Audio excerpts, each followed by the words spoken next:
സമുദായത്തെ മുടിപ്പിച്ച തുഷാർ വെള്ളാപ്പള്ളി എങ്ങനെ കോട്ടയത്തെ രക്ഷിക്കും? ശ്രീനാരായണ ധർമ്മപരിപാലന യോഗത്തെ വെള്ളാപ്പള്ളി കുടുംബപരിപാലന യോഗമായി മാറ്റി തടികേടാകാതിരിക്കുവാൻ അപ്പൻ അന്തംഗമികൾക്കൊപ്പവും മകൻ BJPക്കൊപ്പവും നിലയുറപ്പിച്ചിരിക്കുകയാണ്.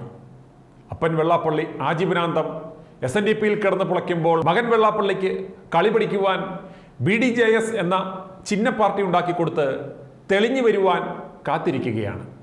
അപ്പൻ്റെയും മകൻ്റെയും കൂടെ നിൽക്കാതെ മറ്റ് പാർട്ടികളിൽ പോയ ഈഴവ സമുദായാംഗങ്ങൾ ഇന്ന് പാർട്ടി സംസ്ഥാന അധ്യക്ഷന്മാരായി, MLAമാരായി, മന്ത്രിമാരായി, എന്തിന് മുഖ്യമന്ത്രി വരെയായി.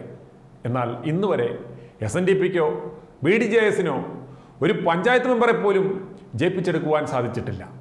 പിന്നെ ഈ പ്രസ്ഥാനത്തിൻ്റെ പ്രസക്തി എന്താണ്?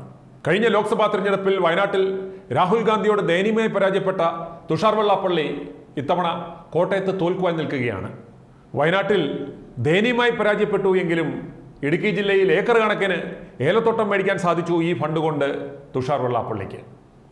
നോട്ടയ്ക്ക് 3-ാം സ്ഥാനവും തുഷാർ വെള്ളാപ്പള്ളിക്ക് 4-ാം സ്ഥാനവുമാണ് നിലവിലെ സാഹചര്യമനുസരിച്ച് കോട്ടയത്ത് കിട്ടുവാൻ സാധ്യത. നോട്ടയ്ക്ക് കൊടുത്താലും വെള്ളാപ്പള്ളിക്ക് കൊടുക്കരുത് എന്നാണത്രേ സമുദായാംഗങ്ങളുടെ ഇത്തവണത്തെ മുദ്രാവാക്യം. സമുദായത്തിൻ്റെ പേര് പറഞ്ഞ് ഗുരുദേവന്റെ നാമത്തിൽ ഈഴവ സമുദായാംഗങ്ങളുടെ ചോര ഊറ്റിക്കുടിച്ച് വീർത്ത് ചേർത്ത കുടുംബാധിപത്യത്തിനെതിരെ ജാതിക്കാട് കളിച്ച് വോട്ട് പിടിക്കുവാൻ ശ്രമിക്കുന്ന തുഷാർ വെള്ളാപ്പള്ളിയോട് സമുദായാംഗങ്ങൾക്ക് വേണ്ടി SNDP സംരക്ഷണ സമിതി ചെയർമാൻ അഡ്വക്കേറ്റ് S. ചന്ദ്രസേനൻ ചില ചോദ്യങ്ങൾ ചോദിക്കുകയാണ്. കേട്ടാലും. നമസ്കാരം. ഈ സമുദായങ്ങളോട് എനിക്ക് പറയാനുള്ളത്, SNDP സംരക്ഷണ സമിതിക്ക് പറയാനുള്ളത്, വെള്ളാപ്പള്ളി നടേശനും അവരുടെ സ്ഥാനാർത്ഥികൾക്കും ചെയ്യുന്ന ഓരോ വോട്ടും ഈ സമുദായത്തിൻ്റെ നാശത്തിലേക്കുള്ള ഓരോ വോട്ടുമായിരിക്കും. ഈ സമുദായത്തെ മുച്ചൂട് നശിപ്പിച്ച്, ഈ സമുദായത്തെ വഞ്ചിച്ച്, ഈ സമുദായത്തിൻ്റെ അസ്തിത്വം ഇല്ലാതാക്കി, ഈ സമുദായത്തിൻ്റെ ഹെഡ് ഓഫീസായ കൊല്ലത്തെ SNDP യോഗത്തിൻ്റെ ആസ്ഥാന മന്ദിരം ജപ്തിയിലേക്ക് എത്തിച്ച ഈ വെള്ളാപ്പള്ളി നടേശനും അതിൻ്റെ ഭാരവാഹിയായിരിക്കുന്ന തുഷാർ വെള്ളാപ്പള്ളി എന്ന് കോട്ടയത്ത് മത്സരിക്കുന്ന സ്ഥാനാർത്ഥിയും അതിൻ്റെ കൗൺസിലർമാരായിരിക്കുന്ന മറ്റ് സ്ഥാനാർത്ഥികളും പരാജയപ്പെട്ടില്ല എങ്കിൽ SNDP യോഗം എന്ന് പറഞ്ഞ പ്രസ്ഥാനം ഇല്ലാതാകുമെന്നുള്ളതാണ് വസ്തുത. SNDP യോഗത്തിൻ്റെ ചരിത്രമെടുത്ത് പരിശോധിച്ചാൽ എക്കാലവും വിദ്യാസമ്പന്നരും ദീർഘവീക്ഷണമുള്ളവരും തൃഷ്ണാശാലികളും ചങ്കൂറ്റമുള്ളവരും ചങ്കുറപ്പുള്ളവരുമായിരുന്നു SNDP യോഗത്തിൻ്റെ ഭാരവാഹികൾ. എന്നാൽ വെള്ളാപ്പള്ളി നടേശൻ ഈ പ്രസ്ഥാനത്തിലേക്ക് വരുമ്പോൾ വെള്ളാപ്പള്ളി നടേശൻ്റെ ക്വാളിഫിക്കേഷൻ എന്ന് പറയുന്നത് ചാരായ ഷാപ്പ് നടത്തുന്ന, കള്ള് ഷാപ്പ് നടത്തുന്ന സംസ്കാരം മാത്രമാണ് വെള്ളാപ്പള്ളി നടേശൻ ഉണ്ടായിരുന്നത്. മദ്യം ഉണ്ടാക്കരുത്, കൊടുക്കരുത്, കുടിക്കരുത് എന്ന് ഗുരു ഉപദേശിച്ചത് ഈ സമൂഹത്തോടാണ്. ആ സമൂഹത്തിൻ്റെ ഏറ്റവും പ്രധാനപ്പെട്ട പ്രസ്ഥാനമാണ് SNDP യോഗം. ആ SNDP യോഗത്തിൽ ഇരുന്നു കൊണ്ട് മദ്യം, വിദേശ മദ്യം മദ്യമല്ല എന്ന് ഗുരുദേവൻ പറഞ്ഞിട്ടില്ല, അത് ലൈസൻസ് ഉള്ളതാണ്, അത് ആർക്കും കുടിക്കാമെന്ന് പറയുന്ന ഒരു വിവരദോഷി SNDP യോഗത്തിൻ്റെ വൈസ് പ്രസിഡന്റ് ആയിരുന്നുകൊണ്ട് ഇന്ന് കോട്ടയത്ത് മത്സരിക്കുമ്പോൾ കോട്ടയത്ത് ഈഴവത്വം വിളമ്പുവാൻ അയാൾ രംഗത്ത് വന്നിരിക്കുന്നു. അയാൾക്ക് ഈഴവത്വം വിളമ്പാനുള്ള അവകാശം എന്താണ്? ഇന്ന് ശ്രീനാരായണ പ്രസ്ഥാനങ്ങളിൽ മുഴുവൻ അവിടുത്തെ നിയമനങ്ങൾ മുഴുവൻ കട്ടുമുടിച്ച്, ആ നിയമനങ്ങൾ മുഴുവൻ വിറ്റ് കാശാക്കി, ആ നിയമനങ്ങളിൽ നിന്ന് കിട്ടുന്ന കോടിക്കണക്കിന് 2500 കോടിയോളം രൂപയാണ് ശ്രീനാരായണ പ്രസ്ഥാനങ്ങളിൽ നിന്ന് കൊള്ളയടിക്കപ്പെട്ടിരിക്കുന്നത്. ആ കൊള്ളയടിച്ച പണത്തിൻ്റെ ഒരംശം കോട്ടയത്ത് ചെലവഴിച്ച് അവിടുത്തെ ഈഴവ സമുദായത്തിൻ്റെ അംഗങ്ങളുടെ വോട്ട് സമാഹരിക്കാമെന്നും അവർക്ക് ഏതെങ്കിലും ഇത് ആഹാരം വാങ്ങിച്ചു കൊടുത്താൽ ആ വോട്ട് കിട്ടും എന്നുള്ള ധാരണ, അതൊരു ധിക്കാരം, ഒരഹങ്കാരം. ആ അഹങ്കാരത്തിന് ചുട്ട മറുപടി കോട്ടയത്തെ ഈഴവ സമുദായം ചെയ്യും എന്നുള്ളതിന് 100% ഉറപ്പാണ്. നമുക്കറിയാം, ശ്രീനാരായണ കോളേജിൽ ഉണ്ടാക്കുന്നതിൻ്റെ കാലഘട്ടം, ആ ശ്രീനാരായണ കോളേജ് ഉണ്ടാക്കുന്നതിൻ്റെ ഏറ്റവും പ്രധാനപ്പെട്ട ലക്ഷ്യം കേരളത്തിലെ പിന്നോക്ക സമുദായത്തിലെ അംഗങ്ങൾക്ക് വിദ്യാഭ്യാസം നിഷിദ്ധമായിരിക്കുന്ന കാലഘട്ടത്തിൽ അവർക്ക് ഉയർന്ന വിദ്യാഭ്യാസം, ആ വിദ്യാഭ്യാസം ലഭിക്കുന്നതിന് വേണ്ടിയാണ് ശ്രീനാരായണ കോളേജുകൾ സ്ഥാപിച്ചത്. സ്ഥാപിക്കുന്ന ആ കാലഘട്ടത്തിൽ ചേർത്തലയിൽ SN കോളേജ് സ്ഥാപിക്കുന്നു. ആ ചേർത്തലയിൽ SN കോളേജ് സ്ഥാപിക്കുമ്പോൾ ആ കാലഘട്ടത്തിൽ ചാരങ്കാട്ട് കുടുംബമാണ് 12 ഏക്കർ സ്ഥലം കൊടുക്കുന്നത്. ആ 12 ഏക്കർ സ്ഥലം ചാരങ്കാട്ട് കുടുംബക്കാരും തൊട്ടടുത്ത് മറ്റുള്ള മായിത്ര അങ്ങനെയുള്ള 4 കുടുംബക്കാരും കൂടി 4 ഏക്കർ സ്ഥലം കൂടി കൊടുക്കുന്നു. അങ്ങനെയാണ് SM കോളേജ് ഉണ്ടാകുന്നത്. ആ SM കോളേജിന് കണിച്ചുകുളങ്ങര ക്ഷേത്രത്തിൻ്റെ അന്നത്തെ ഭാരവാഹിയായിരുന്ന ചാരങ്കാട്ട് രാജപ്പൻ അദ്ദേഹത്തിൻ്റെ നേതൃത്വത്തിലുള്ള ഭരണസമിതി 50,000 രൂപ കോളേജിന് കൊടുക്കാമെന്ന് പറയുന്നു. അതിന് തീരുമാനമെടുക്കുന്നു. ആ തീരുമാനമെടുത്തതിന് ശേഷം അവിടെ ഭരണസമിതിയിൽ പിന്നീട് വന്നത് വെള്ളാപ്പള്ളി നടേശനാണ്. അത് കുതന്ത്രത്തിൽ കൂടിയാണ് വന്നത്. ആ ഭരണസമിതി എടുത്ത തീരുമാനം ഈ കോളേജിന് 50,000 രൂപ കൊടുക്കണ്ട, ട്രസ്റ്റിന് കൊടുക്കണ്ട എന്നുള്ളതാണ്. ആ മനുഷ്യൻ്റെ മകനും കോട്ടയത്ത് കഴിഞ്ഞ ദിവസം ഒരു ചാനലിലിരുന്ന് പറയുന്നു, അവർ SM കോളേജ് ഉണ്ടാക്കാൻ സ്ഥലം കൊടുത്തുവെന്ന്. ഒരു നയാ പൈസ ആ കുടുംബത്തിൽ നിന്ന് കൊടുത്തിട്ടില്ല. കൊടുക്കാമെന്ന് പറഞ്ഞവരെ കൊണ്ട് വിലക്കി. 1 സെൻറ്റ് വസ്തു പോലും കൊടുത്തിട്ടില്ല. ഇത്ര പച്ചക്കള്ളം പറയുന്ന ആളുകളാണ് ഈ പറയുന്ന തുഷാറും അവരുടെ പിതാവും. കോട്ടയത്ത് വന്നാൽ കോട്ടയത്ത് ആ പാവപ്പെട്ട ആ പ്രദേശത്തുള്ള ആളുകൾ അവരുടെ യൂണിയൻ്റെ വകയായിരുന്ന 25 ഏക്കർ വസ്തുവിൽ 10 ഏക്കർ വസ്തു വിറ്റ് ആ 10 ഏക്കർ വസ്തുവിൽ നിന്നും വിറ്റിട്ടൊരു കോളേജ് ഉണ്ടാക്കി. ആ കോളേജിൽ നിന്നും ആ കോളേജ് നിർമ്മാണത്തിന് ശേഷം കിട്ടിയ 4 കോടി രൂപ ഉപയോഗിച്ച് അവിടെ എഞ്ചിനീയറിംഗ് കോളേജ് സ്ഥാപിച്ചു.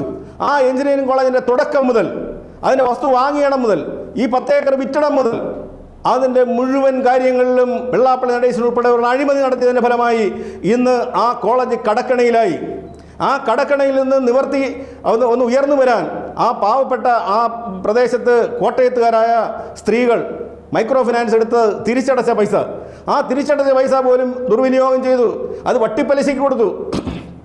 ആ വട്ടിപ്പലിശയ്ക്ക് കൊടുത്ത ആ പണം ഉപയോഗിച്ച് അവർ ആഡംബര കാറുകളും മറ്റതും വാങ്ങി.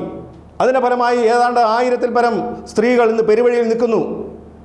മൈക്രോ ഫിനാൻസിൽ ഏറ്റവും വലിയ തട്ടിപ്പാണ് നടക്കുന്നത്. അതോടൊപ്പം തന്നെ 56 കോടി രൂപയ്ക്ക് അത് ബാധ്യതയിൽ നിൽക്കുന്നു. അവിടുത്തെ എഞ്ചിനീയറിംഗ് കോളേജിൽ നിന്ന് വിൽപ്പനയിൽ നിൽക്കുന്നു. ഒരു സ്ഥാപനത്തിൻ്റെ പ്രധാനപ്പെട്ട ഭാരവാഹിയായിരിക്കുന്ന SNDP യോഗത്തിൻ്റെ വൈസ് പ്രസിഡന്റ് ആയിരിക്കുന്ന തുഷാറിന് ഈ പ്രസ്ഥാനത്തിനോട് ആത്മാർത്ഥതയും കടമയും കടപ്പാടും ഉണ്ടായിരുന്നുവെങ്കിൽ ഇന്ന് ഈ തെരഞ്ഞെടുപ്പിന് വിനിയോഗിച്ച 10-15 കോടി രൂപ ഇന്ന് അവിടെ ഇറക്കിയിട്ടുണ്ട്. ഈ 15 കോടി രൂപ മതിയായിരുന്നു ആ എഞ്ചിനീയറിംഗ് കോളേജിൻ്റെ പകുതി കടം തീർക്കുവാൻ. അത് തീർക്കാതെ ഈ പ്രസ്ഥാനത്തിലേക്ക് 1 രൂപ മുടക്കില്ലാതെ ഈ പ്രസ്ഥാനത്തെ നശിപ്പിച്ചിട്ട് അവകാശം എന്താണ്? അതോടൊപ്പം തന്നെ ഈ തെരഞ്ഞെടുപ്പിൽ BJPക്ക് പറ്റിയ ഏറ്റവും വലിയ തെറ്റാണ് ഈ പറയുന്ന BDSന് 4 സീറ്റ് കൊടുത്തത്. ഈ തെരഞ്ഞെടുപ്പ് ഫലം വരട്ടെ, കെട്ടിവെച്ച കാശ് കിട്ടില്ല. ഈ 4 സ്ഥാനാർത്ഥികളും കെട്ടിവെച്ച കാശ് കിട്ടില്ല.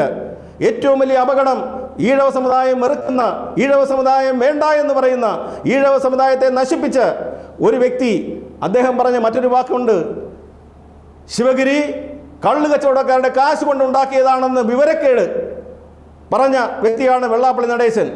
ആ മനുഷ്യൻ്റെ കുടുംബത്തിന് ഈ ശ്രീനാരായണ സമൂഹത്തിൻ്റെ വോട്ടില്ല, അവർക്ക് പിന്തുണയില്ല എന്ന് മനസ്സിലാക്കുവാനുള്ള കെൽപ്പ് കേരളത്തിലെ BJP നേതൃത്വം ഇല്ലാതെ പോയതിൻ്റെ ഫലമായിട്ടാണ് ഈ 4 സീറ്റ് കൊടുക്കേണ്ടി വന്നത്. നിസ്സംശയം പറയാം, നിങ്ങളൊന്ന് അന്വേഷിക്ക്. ഈ കേരളത്തിലെ മുഴുവൻ മണ്ഡലങ്ങൾ 20 മണ്ഡലങ്ങൾ എടുത്ത് പരിശോധിക്ക്. ഈ BDSൻ്റെ പേര് പറഞ്ഞുകൊണ്ട് ഏതെങ്കിലും മണ്ഡലങ്ങളിൽ, കോട്ടയത്ത് അല്ലാതെ ഏതെങ്കിലും മണ്ഡലങ്ങളിൽ BDSന് ഒരു സഹായം ഈ BJP മുന്നണി കിട്ടിയിട്ടുണ്ടോ എന്ന് അവർ ആത്മപരിശോധന നടത്തണം. എങ്കിൽ മാത്രമേ ഈ കള്ളം പുറത്തു വരൂ. ഇപ്പോൾ പറയുന്നത് എന്താ, എനിക്ക് എങ്ങനെയെങ്കിലും കുറച്ച് വോട്ട് കിട്ടിയാൽ ഞാൻ കേന്ദ്രമന്ത്രിയാകും. ഇവിടെ അയാളിരുന്ന SNDP യോഗത്തിൻ്റെ ആസ്ഥാന മന്ദിരം ജപ്തിയിലാക്കി. അയാൾ ഇനി പറയുകയാണ്, ഞാൻ പാർലമെൻറ്റിൽ പോയാൽ, പാർലമെൻറ്റിലെങ്ങാനും പോയോ മന്ത്രിമല്ലോ ആവുകയും ചെയ്താൽ പാർലമെൻറ്റിലെ സ്ഥലം വയ്ക്കും. അതാണ് സ്ഥിതി. ഇയാളിരുന്ന ഗുരുവായൂർ ദേവസ്വം ബോർഡിൽ ഇദ്ദേഹം ഒരു ചാൻസ് കൊടുത്തു. UDF ഗവൺമെൻറ് എന്താ ചെയ്തേ? അവിടെ അഴിമതി നടത്തി വിജിലൻസ് പിടിച്ചു. ഏത് രംഗത്ത് വന്നിട്ടുണ്ടോ വെള്ളാപ്പള്ളി നടേശനും മക്കളും എവിടെ വന്നിട്ടുണ്ടോ അവിടെ മുഴുവൻ അഴിമതിയാണ്. ഈ പ്രസ്ഥാനത്തെ ഇല്ലാതാക്കിയെന്ന് പറയുന്നത് പ്രസ്ഥാനത്തിൻ്റെ അസ്തിത്വമാണ് ഇല്ലാതാക്കിയത്. നമുക്ക് ഓരോ രംഗം എടുത്ത് പരിശോധിച്ചാലും, ഓരോ സസൂക്ഷ്മമായ കാര്യങ്ങൾ എടുത്ത് പരിശോധിച്ചാലും എല്ലാ രംഗങ്ങളിലും ഗുരുനിന്ദ മാത്രമാണ് നടത്തിയിട്ടുള്ളത്. കണ്ണൂർ SM കോളേജ് നിർമ്മിച്ച് ഈ പ്രസ്ഥാനത്തിന് SM ട്രസ്റ്റിന് കൊടുത്തത് കായ്യത്ത് ദാമോദരൻ എന്ന് പറഞ്ഞ മഹാമനുഷ്യനാണ്. ആ മഹാമനുഷ്യനാണ് R ശങ്കരെ കണ്ണൂരിൽ കൊണ്ടുപോയി മത്സരിപ്പിച്ച് വിജയിപ്പിച്ച് കേരളത്തിൻ്റെ മുഖ്യമന്ത്രിയാക്കിയത്. ആ മുഖ്യമന്ത്രി പദം R ശങ്കറിന് കിട്ടിയത് കൊണ്ട് മാത്രമാണ് കേരളത്തിൽ ഈഴവ സമുദായത്തിന് ഇത്രയും കോളേജുകൾ ഉണ്ടാക്കുവാൻ കഴിഞ്ഞത്. ആ കാലഘട്ടം ഒന്ന് ആലോചിച്ച് നോക്കണം. 1944 SNDP യോഗത്തിൽ കടന്നു വന്ന ആർ ശങ്കർ കേവലം 10 വർഷക്കാലം കൊണ്ട് കേരളത്തിൽ ശ്രീനാരായണ ട്രസ്റ്റ് സ്ഥാപിച്ചു. ശൂന്യതയിൽ നിന്നുണ്ടാക്കിയതാണ്. ശൂന്യതയിൽ നിന്നും ആ ശ്രീനാരായണ ട്രസ്റ്റ് ഉണ്ടാക്കി 14 കോളേജുകൾ സ്ഥാപിച്ച ആർ ശങ്കറിനോട് ഉപമിക്കാൻ വെള്ളാപ്പള്ളി നടേശന് എന്ത് കഴിവാണുള്ളത്? എന്ത് സ്ഥാപനം ഉണ്ടാക്കി? ഈ കഴിഞ്ഞ ദിവസം തുഷാർ ഇവിടെ പറയുന്നത് കേട്ടു, ഞങ്ങൾ 130 സ്ഥാപനം ഉണ്ടാക്കിയത്. ഏത് 130 സ്ഥാപനം? കേന്ദ്ര ഗവൺമെൻറ് UGC കൊടുക്കുന്ന പണം കൊണ്ട് കോളേജുകളോടനുബന്ധിച്ച് കോളേജുകളോട് ചേർന്ന് ഹോസ്റ്റൽ ഉണ്ടാക്കും. അത് തൻ്റെ പണം എവിടെ നിന്നാകുന്നത്? തൻ്റെ നിർമ്മിതി എങ്ങനെയാകുന്നത്? അതോടൊപ്പം തന്നെ ഓരോ പ്രദേശങ്ങളിലും അങ്ങനെ ഉണ്ടാക്കിയ ഹോസ്റ്റലുകൾ ഉപയോഗിച്ച് ആ ഹോസ്റ്റലുകളുടെ മറവിൽ അവിടെ സ്വാശ്രയ കോളേജ് ഉണ്ടാക്കി. ആ സ്വാശ്രയ കോളേജൊക്കെ ഇദ്ദേഹം പറയുന്ന എന്തോ ഇൻസ്റ്റിറ്റ്യൂഷനാണെന്ന്. ഈ കഴിഞ്ഞ 30 വർഷക്കാലത്തിനകം ഒരേ ഒരു കോളേജാണ് ഉണ്ടാക്കിയത്, പാമ്പനാർ കോളേജ്. ആ പാമ്പനാർ കോളേജ് നിർമ്മിക്കുമ്പോൾ അതിൻ്റെ വസ്തു എന്ന് പറയുന്നത് ആർ ശങ്കർ നേടിയെടുത്തതാണ്. വെള്ളാപ്പള്ളി നടേശൻ വരുന്നതിന് മുമ്പ് ഈ കേരളത്തിലെ SNDP യോഗത്തിൻ്റെ ജനറൽ സെക്രട്ടറി ആയിരുന്ന K. ഗോപിനാഥൻ്റെയും കാലഘട്ടത്തിലാണ്, KK രാഹുലിൻ്റെ കാലഘട്ടത്തിലാണ് 4 കോളേജുകൾ ഉണ്ടാകുന്നത്. ഒന്ന് കൊയിലാണ്ടി SM കോളേജ്, ഒന്ന് കോന്നി SM കോളേജ്, അടിമാലിലെ ട്രെയിനിങ് കോളേജ്, വേറൊരു ട്രെയിനിങ് കോളേജ്, അങ്ങനെ 4 കോളേജുകൾ ഉണ്ടാക്കി എയ്ഡഡ് മേഖലയിൽ.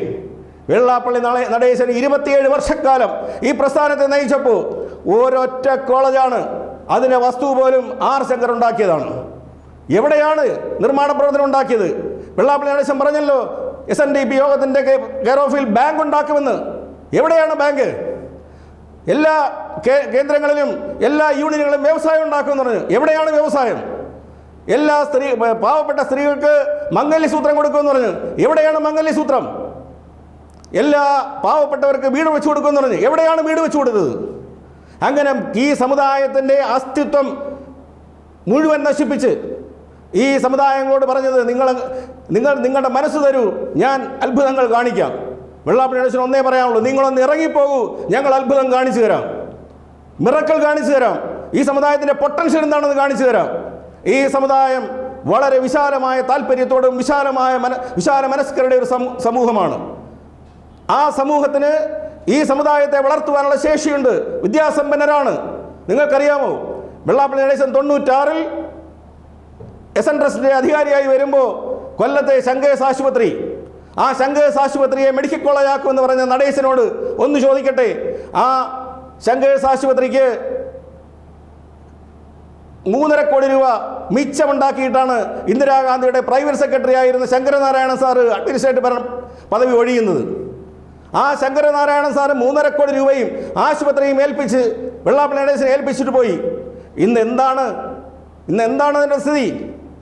ആ ആശുപത്രിയോടൊപ്പം 4 ആശുപത്രി കൂടി ഉണ്ടായിരുന്നു. മൂർക്കോത്ത് ആശുപത്രി കണ്ണൂർ തലശ്ശേരിയിൽ, ഡോക്ടർ പൽപ്പു ആശുപത്രി ഇവിടെ ആയൂര്, പുനലൂർ ആർ ശങ്കർ മെമ്മോറിയൽ ആശുപത്രി, പുത്തൂർ ആർ ശങ്കർ മെമ്മോറിയൽ ആശുപത്രി. ഇന്ന് ആശുപത്രിയൊക്കെ പൂട്ടിയില്ലേ? 2 ആശുപത്രി വിൽപ്പനയ്ക്ക് കൊണ്ടുവന്നില്ലേ? ആയൂര് ആശുപത്രി വിൽപ്പനയ്ക്ക് കൊണ്ടുവന്നില്ലേ? അവിടെ ലേലത്തിന് കൊണ്ടുവന്നില്ലേ? തലശ്ശേരിയിലെ ആശുപത്രി ലേലത്തിന് കൊണ്ടുവന്നില്ലേ? എല്ലാ ആശുപത്രിയും നശിപ്പിച്ച് ഈ സമുദായത്തിന് ഏറ്റവും കൂടുതൽ വിദ്യാഭ്യാസ കാലഘട്ടത്തിൽ വിദ്യാഭ്യാസം ഉണ്ടാക്കുവാൻ ആർ ശങ്കർ വിഭാവനം ചെയ്ത മെഡിക്കൽ മിഷൻ എവിടെ നിൽക്കുന്നു? ആ മെഡിക്കൽ മിഷനിൽ കൂടി ശങ്കർ സാർ വിഭാവനം ചെയ്തത് കേരളത്തിൽ ആരോഗ്യ വിദ്യാഭ്യാസ രംഗം വളർത്തുക എന്നുള്ളതാണ്, പരിപോഷിപ്പിക്കുക എന്നുള്ളതാണ്. അതിന് കൊല്ലത്തൊരു മെഡിക്കൽ കോളേജും കേരളത്തിലെ എല്ലാ ജില്ലകളിലും ഏറ്റവും നല്ല ആശുപത്രി ഉണ്ടാക്കി ആ ആശുപത്രിയുടെ കീഴിൽ മുഴുവൻ സ്ഥലങ്ങളിലും BSc നഴ്സിംഗ് കോളേജുകളും പാരാമെഡിക്കൽ കോളേജുകളും ഉണ്ടാക്കാനായിരുന്നു. എവിടെയെങ്കിലും മെഡിക്കൽ കോളേജ് ഉണ്ടാക്കിയില്ല, നഴ്സിംഗ് കോളേജുകൾ ഉണ്ടാക്കിയില്ല, പാരാമെഡിക്കൽ കോളേജ് ഉണ്ടാക്കിയില്ല.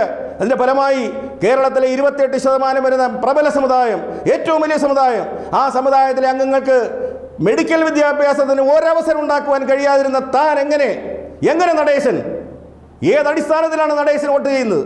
എന്ത് ഈഴവത്വമാണുള്ളത്? കിട്ടിയ മുഴുവൻ പദവികളും 50% മാത്രമാണ് ഈഴവർക്ക് കിട്ടിയത്. ബാക്കി 50% മുഴുവൻ വിറ്റ് കാശാക്കി. ഇന്ന് SN കോളേജുകളുടെ ഏത് ഡിപ്പാർട്ട്മെൻറ്റുകൾ എടുത്ത് പരിശോധിച്ചാലും 50% ആളുകൾ മറ്റ് സമുദായത്തിൽപ്പെട്ടവരാണ്. മറ്റുള്ള സമുദായങ്ങളുടെ കോളേജുകളിലൊന്നും അങ്ങനെയില്ല. 98% അവരവരുടെ സമുദായക്കാരാണ്. എന്നിട്ടും ഇദ്ദേഹം പറയുന്നത് ഞങ്ങൾക്കൊന്നും കിട്ടിയില്ല എന്ന്. ഈ സമുദായത്തിൻ്റെ സംവരണാവകാശം നശിപ്പിച്ചില്ലേ? ഏതെങ്കിലും കാര്യങ്ങളിൽ ആണത്തത്തോടുകൂടി നിന്ന് അധികാരികളുടെ മുമ്പിൽ സംസാരിക്കാനുള്ള തൻ്റെ ഇടമുണ്ടോ? ഇവിടെ ഏറ്റവും പ്രധാനപ്പെട്ട ഈഴവ സമുദായത്തിന് ഏറ്റവും പ്രധാനപ്പെട്ട സംഭവമാണ് ശിവഗിരി തീർത്ഥാടനം. ആ തീർത്ഥാടന ദിവസം ഘോഷയാത്ര നടക്കുന്നത് 1-ാം തീയതിയാണ്. ആണ്ടുപിറപ്പ് ജനുവരി മാസം 1-ാം തീയതി. അന്ന് കേരളത്തിലെ സംസ്ഥാന ഗവൺമെൻറ് മതിൽ പണിയാൻ വിളിച്ചപ്പോൾ വെള്ളാപ്പള്ളി നടേശൻ അവിടെ പോകാതെ, ശിവഗിരി പോകാതെ മതിൽ പണിയാൻ പോയത് എന്തടിസ്ഥാനത്തിലാണ്? അപ്പോൾ അപ്പനും മകനും രാഷ്ട്രീയ ലക്ഷ്യത്തിന് വേണ്ടി, രാഷ്ട്രീയമായ നേട്ടത്തിന് വേണ്ടി ഈ സമുദായത്തെ വിറ്റ് മുഴുവൻ കാശാക്കി. ഈ രാഷ്ട്രീയ നേട്ടമെന്ന് പറയുന്നത്, രാഷ്ട്രീയ നേട്ടത്തിൻ്റെ ഏറ്റവും പ്രധാനപ്പെട്ട കാര്യം എന്ന് പറയുന്നത് കേരളത്തിലെ വിജിലൻസ് കേസുകളിൽ നിന്നും, തട്ടിപ്പ് കേസുകളിൽ നിന്ന് രക്ഷപ്പെടണം. കേന്ദ്രത്തിൽ ഏറ്റവും ഗുരുതരമായി നിൽക്കുന്ന തട്ടിപ്പ് കേസുകളുണ്ട്, ഇൻകം ടാക്സ് കേസുകളുണ്ട്, ED കേസുകളുണ്ട്. EDയുടെ കയ്യിൽ ഒരു ഫയൽ ഇരിപ്പുണ്ട്. ആ ഫയൽ എവിടെ നിന്നുള്ളതാണ് ഞങ്ങൾക്കറിയാം. ഞങ്ങൾ കൊടുത്ത പരാതി വരെയുണ്ട്. അന്ന് 96-ൽ വെള്ളാപ്പള്ളി നടേശൻ SNDP യോഗത്തിലേക്ക് കടന്നു വരുമ്പോൾ വെള്ളാപ്പള്ളി നടേശൻ്റെ ആസ്തിയും ഇന്നത്തെ ആസ്തിയും വെള്ളാപ്പള്ളി നടേശൻ അന്ന് മുതൽ ഇന്ന് വരെ ചെയ്ത തൊഴിലും എടുത്തൊന്ന് പരിശോധിച്ചാൽ യാതൊരു തൊഴിലും ചെയ്യാത്ത വെള്ളാപ്പള്ളി നടേശൻ എങ്ങനെ 2 ബാറിൽ നിന്നും 20 ബാറിലേക്ക് കുതിച്ചെത്തി? ആ കാര്യങ്ങൾ മനസ്സിലാക്കണം. ഈ സമൂഹം, വോട്ടർമാർ മനസ്സിലാക്കണം. അപ്പോൾ വെള്ളാപ്പള്ളി നടേശൻ്റെ ലക്ഷ്യം സംസ്ഥാന ഗവൺമെൻറ്റിനെ അച്ഛൻ പിടിക്കും, മുകളിൽ കേന്ദ്ര ഗവൺമെൻറ്റിനെ മകനും പിടിക്കും. എവിടെയെങ്കിലും ഭരണമാറ്റമുണ്ടായാൽ അന്ന് അവരെ കാല് മടക്കി അടിച്ചിട്ട് അടുത്ത ആളിൻ്റെ അടുക്കിലേക്ക് പോകും. ഇത്രമാത്രം നെറികേടിൻ്റെ നിറകുടമായ ഈ ആളുകളെ, ഈ സമുദായ വഞ്ചകരെ ഈ സമുദായം തിരിച്ചറിയണമെന്നാണ് പറയാനുള്ളത്. ഒരു കാലഘട്ടത്തിലും ഇവർ വിരിക്കുന്ന പായിൽ കിടന്നുറങ്ങിയിട്ടില്ല. ഈ സമുദായത്തിൻ്റെ ഓരോ സംഭവവികാസങ്ങളിലും നിങ്ങൾക്കറിയാമോ, വിദ്യാഭ്യാസ രംഗത്ത് ഏറ്റവും കൂടുതൽ മുന്നോട്ടുള്ള പ്രയാണം ഉണ്ടാകുന്നത് 1992 ശേഷമാണ്. ആ കാലഘട്ടത്തിൽ 10 എഞ്ചിനീയറിംഗ് കോളേജ് ഉണ്ടാക്കുമെന്നാണ് വെള്ളാപ്പള്ളി നടേശൻ പറഞ്ഞത്. ഒരു മെഡിക്കൽ കോളേജ് ഉണ്ടാക്കുമെന്ന് പറഞ്ഞു. എവിടെയാണ് മെഡിക്കൽ കോളേജ്? എവിടെയാണ് എഞ്ചിനീയറിംഗ് കോളേജ്? ഒരൊറ്റ എഞ്ചിനീയറിംഗ് കോളേജ് ഉണ്ടാക്കിയിട്ടില്ല. KK മഹേശൻ ആത്മഹത്യ ചെയ്തത് എങ്ങനെയാണ്? KK മഹേശൻ്റെ ആത്മഹത്യാക്കുറിപ്പെടുന്നത് പരിശോധിക്കണം. KK മഹേശൻ്റെ ആത്മഹത്യാക്കുറിപ്പിൽ ഏറ്റവും പ്രധാനമായി പറയുന്ന, ഏറ്റവും കൂടെ നിന്നയാളാണ് പറയുന്നത്, ചാരായത്തിൽ വിഷം കലർത്തി കൊടുത്തിട്ടുണ്ട് വെള്ളാപ്പള്ളി നടേശൻ, കള്ളിൽ കഞ്ചാവ് കലർത്തി കൊടുത്തിട്ടുണ്ടെന്ന് പറയുന്നു. കണിച്ചുകുളങ്ങര ക്ഷേത്രത്തിൽ അവിടെ ഗോൾഡ് ബിസ്ക്കറ്റ്, സ്വർണ്ണക്കട്ടി കൊണ്ടുവന്ന് അവിടെ സൂക്ഷിച്ചിരുന്നു എന്ന് പറയുന്നു. കള്ളപ്പണം കൊണ്ടുവച്ചിരുന്നു എന്ന് പറയുന്നു. ദേവസ്വം ബോർഡ് കോളേജുകളിൽ നിയമനത്തിനായി കോഴ വാങ്ങി. കാരണം അന്ന് ദേവസ്വം ബോർഡിൻ്റെ മെമ്പറായിരുന്ന സുഭാഷ് വാസുവിനെ നിയമിച്ചത് വെള്ളാപ്പള്ളി നടേശനാണ്. സുഭാഷ് വാസുവിന് കുറിച്ച് കൊടുക്കുന്നവരെ സുഭാഷ് വാസു നിയമിക്കൂ. ആ കുറിച്ച് കൊടുക്കണമെങ്കിൽ കോഴ കൊടുക്കണം. അങ്ങനെ ആ കോഴപ്പണം വെള്ളാപ്പള്ളി നടേശൻ്റെ വീട്ടിൽ കൊണ്ടുവന്ന് അത് എണ്ണിക്കൊണ്ടിരിക്കുമ്പോൾ ഇൻകം ടാക്സുകാർ വന്നെന്നും ആ ഇൻകം ടാക്സുകാരിൽ നിന്ന് രക്ഷപ്പെടുവാൻ ചാക്കിൽ കെട്ടി മതിലിയാടിപ്പോയ കഥ KK മഹേശൻ്റെ ആത്മഹത്യാക്കുറിപ്പിൽ പറയുന്നുണ്ട്. എന്തുകൊണ്ട് KK മഹേശൻ മരിച്ചതിന് ശേഷം, അദ്ദേഹത്തിൻ്റെ മരണശേഷം അത് അന്വേഷിക്കാൻ ഒരു ADGPയെ ചുമതലപ്പെടുത്തി. ആ ADGP ഒറ്റ ദിവസം പോലും, ഒരു മണിക്കൂർ പോലും ആലപ്പുഴയിൽ വന്ന് ആ മരണകാര്യം അന്വേഷിച്ചില്ല. എന്നിട്ട് ആ അന്വേഷിക്കാതെ ഒരു റിപ്പോർട്ട് കൊടുത്തു. ആ റിപ്പോർട്ടിനെ ചലഞ്ച് ചെയ്തുകൊണ്ടാണ് മഹേശൻ്റെ ഭാര്യ ഹൈക്കോടതിയിൽ പോയി അതിൻ്റെ അന്വേഷണത്തിന് ഉത്തരവ് വാങ്ങിയത്. ഈ അന്വേഷണം നടന്നിട്ട് എത്ര കൊല്ലമായി? 1 വർഷമായി അന്വേഷിക്കുന്നു. ക്രൈംബ്രാഞ്ചിന് കൊടുത്തു. ഇന്ന് ആലപ്പുഴ മജിസ്ട്രേറ്റ് കോടതിയുടെ സൂപ്പർവിഷനിലാണ്. ഇതുവരെ റിപ്പോർട്ട് കൊടുക്കുന്നില്ല അന്വേഷണ ഉദ്യോഗസ്ഥന്മാർ. ആ അന്വേഷണത്തെ തടസ്സപ്പെടുത്തുന്നത് ആരാണ്? കേരളത്തിലെ ഗവൺമെൻറ്റാണ് തടസ്സപ്പെടുന്നത്. ഇന്ന് കോട്ടയത്ത് ഈ ഇടതുപക്ഷ പ്രസ്ഥാനത്തിലെ ആളുകളെ മുഴുവൻ BDSന് വോട്ട് ചെയ്യുവാൻ പ്രേരിപ്പിക്കുന്നത് ആരാണ്? ഈ ബാന്ധവം എക്കാലവും നിൽക്കത്തില്ല. ഇത് ഈ സമൂഹം തിരിച്ചറിയും, പാർട്ടി തിരിച്ചറിയും, പാർട്ടിക്കാർ തിരിച്ചറിയും. BJPയുടെയും LDFിൻ്റെയും CPMൻ്റെയും CPIയുടെയും കോൺഗ്രസിൻ്റെയും സാധാരണ പ്രവർത്തകർ എല്ലാം കാണുന്നുണ്ട്. അവർക്കിന്ന് സോഷ്യൽ മീഡിയ ഉണ്ട്, അവർക്ക് മറ്റ് മേഖലകളുണ്ട്, മീഡിയാസ് ഉണ്ട്. ആ മീഡിയയിൽ കൂടി എല്ലാം കാണുന്നുണ്ട് ഈ തട്ടിപ്പുകൾ. ഈ തട്ടിപ്പിനെ ജനം തിരിച്ചറിയുമ്പോൾ തൂത്തറിയും നിങ്ങളെ. അതുകൊണ്ട് എൻ്റെ പ്രിയപ്പെട്ട, എൻ്റെ ബഹുമാനപ്പെട്ട ഈ സമുദായങ്ങളോട് പറയുവാനുള്ളത്, ഈ തെരഞ്ഞെടുപ്പിൽ നിങ്ങൾ ഈ കുടം ചിഹ്നത്തിലേക്ക് ആരെങ്കിലും വോട്ട് ചെയ്താൽ അത് ഗുരു നിന്ന തന്നെയാണ്. ഗുരുദേവന്റെ വാക്കുകൾക്ക് കൊടുക്കുന്ന ഒരു വിലയും കൊടുക്കുന്നില്ല എന്നുള്ളതിൻ്റെ അർത്ഥമാണത്. ഏതെങ്കിലും തരത്തിൽ അങ്ങനെ വോട്ട് ചെയ്യുന്നവർ ഈ സമുദായത്തോട് കാട്ടുന്ന ഏറ്റവും കൊടിയ വഞ്ചനയാണ്.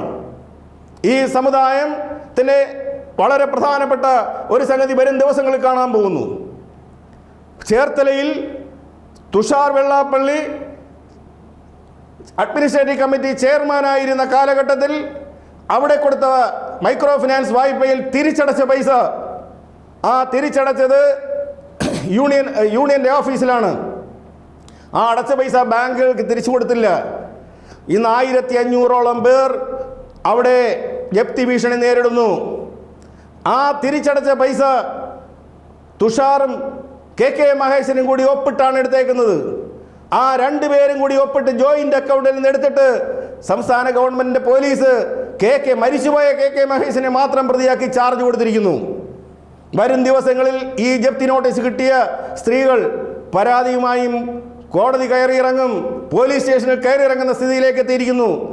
കോട്ടയത്തെ സ്ത്രീകൾ ഇലക്ഷൻ തെരഞ്ഞെടുപ്പ് കഴിഞ്ഞ ഉടൻ തന്നെ കോടതിയിലേക്ക് പോകുന്നു, പോലീസ് സ്റ്റേഷനിലേക്ക് പോകുന്നു. ഈ ഗുരുതരമായ സ്ഥിതിവിശേഷത്തിൽ എങ്ങനെ ഈ സമുദായത്തിൻ്റെ രക്ഷിക്കാൻ അവർക്ക് കഴിയും? സ്വന്തം സമുദായത്തെ രക്ഷിക്കാൻ കഴിയാത്ത, ഈ സ്വന്തം സമുദായത്തെ നശിപ്പിച്ചത് ഈ വെള്ളാപ്പള്ളി നടേശനെയും കുടുംബത്തെയും ഈ പ്രസ്ഥാനത്തിന് ആട്ടിയോടിക്കുന്ന കാലം വിദൂരമല്ല. ഒരു കാര്യം ഞങ്ങൾ ഉറപ്പു പറയുന്നു, ഈ ശ്രീനാരായണ പ്രസ്ഥാനത്തിൽ എല്ലാവർക്കും വോട്ടവകാശം കിട്ടിയിരിക്കുന്നു. ഈ ശ്രീനാരായണ പ്രസ്ഥാനത്തിൻ്റെ ഏറ്റവും പ്രധാനപ്പെട്ട ബൈല SNDP യോഗത്തിൻ്റെ ബൈല ഭേദഗതിയിലേക്ക് വരുന്നു. ആ ഭേദഗതിയൊക്കെ നടന്നു കഴിയുമ്പോൾ തീർച്ചയായും ഈ കുടുംബത്തെ അടിച്ചോടിക്കും. ഈ കുടുംബത്തെ പണ്ട് സാർ ചക്രവർത്തിമാർ എങ്ങനെയാണോ റഷ്യയിൽ നിന്ന് ഓടിപ്പോയത്, ആ ഓട്ടത്തിലേക്ക് ഇത് വരും. കഴിഞ്ഞ തെരഞ്ഞെടുപ്പിൽ വയനാട്ടിൽ പോയി മത്സരിച്ച അതിൻ്റെ ബാക്കി പത്രമാണ് പൂതാടി പഞ്ചായത്തിൽ, വയനാട്ടിലെ പൂതാടി പഞ്ചായത്തിലെ കേണിച്ചിറയിൽ പുതിയ ബാർ ഹോട്ടലിൽ അടുത്ത ദിവസം ഉദ്ഘാടനം ചെയ്യാൻ പോകുന്നു നടേശ കുടുംബത്തിൻ്റെ. കഴിഞ്ഞ 2 മാസത്തിന് മുമ്പ് ആലപ്പുഴ വണ്ടാനത്ത് ഒരു ബാർ ഹോട്ടൽ തുടങ്ങിക്കഴിഞ്ഞു. എവിടെ നിന്നാണ് പണം? ഓരോ നിയമനങ്ങൾക്കും 70-75 ലക്ഷം രൂപ വെച്ചാണ് വാങ്ങുന്നത്. വളരെ ഗുരുതരമായ ചില സംഭവവികാസങ്ങൾ 2 ദിവസത്തിനകം കാണാം. എനിക്ക് കിട്ടിയൊരു അറിവ് ഞാനിപ്പോൾ പറയുന്നില്ല, പങ്കുവെക്കുന്നില്ല.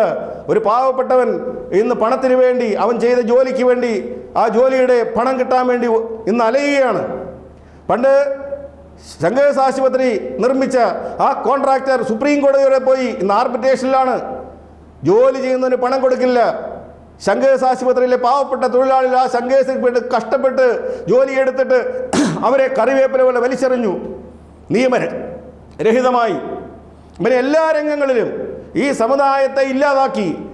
ആ കാരുണ്യം എന്ന് പറയുന്നത്, ഗുരുദേവൻ പറഞ്ഞുള്ള കാരുണ്യം, സദാചാരം, ഗുരുദേവൻ പറഞ്ഞിട്ടുള്ള ഒരു വാക്കുകൾക്കും യാതൊരു വിലയും കൽപ്പിക്കാതെ ഗുരുദേവനെ പോലും നിന്ദിച്ച്, ഗുരുദേവൻ്റെ വാക്കുകളെ നിന്ദിച്ച്, ഗുരുദേവൻ്റെ ഏറ്റവും മഹത്തായ പ്രസ്ഥാനമായ ശ്രീനാരായണ പ്രസ്ഥാനങ്ങളുടെ ആത്മീയ കേന്ദ്രമായ ശിവഗിരി കള്ളുകച്ചവടക്കാരുടെ പണം കൊണ്ടുണ്ടാക്കിയ എന്ന് പറഞ്ഞ ഏറ്റവും ഗുരുതരമായ കുറ്റകൃത്യം ചെയ്ത, ഗുരുനിന്ദ നടത്തിയ ഈ കുടുംബത്തിൻ്റെ പിറകെ പോകുന്ന ഓരോരുത്തരും ഗുരുവിനെ മറന്നുകൊണ്ടാണ് പോകുന്നത്.